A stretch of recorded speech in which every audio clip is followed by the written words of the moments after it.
Hello, আসসালামু আলাইকুম। আজকে আমি তোমাদের দেখাবো আমি কিভাবে লাউ ডাল রান্না তৈরি করি। তো চলো রেসিপিটি একবার দেখে আসি।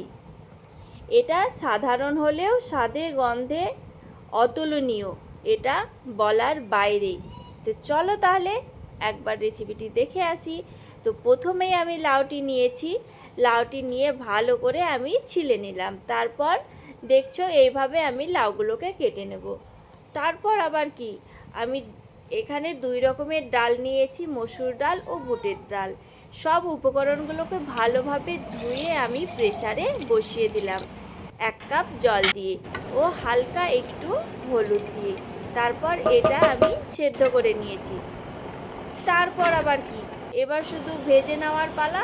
তো আমি এখানে কড়াই নিয়েছি, কড়াইয়ে দিয়ে দিলাম পরিমাণ মতো তেল, লঙ্কা কুচি ও পেঁয়াজ কুচি। এটা একটু হালকা বাদামি হয়ে আসলে দিয়ে দিলাম 5 ফোড়ন, একটা তেজপাতা। তারপর দিয়ে দেব 1 চামচ আদা রসুন পেস্ট।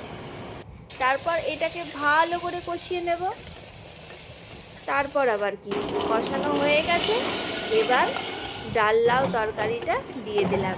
এবার এটাকে শুধু মেখে নেওয়ার পালা। এবার শুধু পরিমাণ মতো লবণ ও ওপর থেকে সামান্য একটু চিনি দিয়ে দিলাম স্বাদটাকে ব্যালেন্স রাখার জন্য। তো ফাইনালি আমাদের রেডি হয়ে গেল লাউ ডাল রেসিপি। তো বলো কেমন হয়েছে, এটা দেখেই বোঝা যাচ্ছে কতটা লোভনীয় হয়েছে।